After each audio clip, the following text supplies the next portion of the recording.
Sir bo'lmasa, nechta ayolni yaxshi ko'rasiz? 3 ta ayol juda ham yaxshi ko'raman. Ular kimlar? Birinchisi onamni yaxshi ko'raman. Ikkinchisi onamning soyasini yaxshi ko'raman. Uchinchisi mendan xafa bo'lmanglar, onamning aksini yaxshi ko'raman deb javob bergan ekan donishmand. Bir yog'idan yuzingizdan xafa bo'ldingizmi bizdan? Aylanayin o'zim sizdan, ona qarayapman demang. So'lib boryapman demang.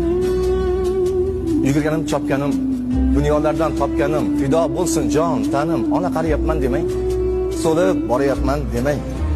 Soddagina, ojizam, qo'li qado, pokizam, hajlarga boring siz ham, ona qarayapman demang. So'lib boryapman demang. Kecha kunduz kutganim, o'zi yemay tutganim, bolam deb qon yutganim, ona qarayapman demang.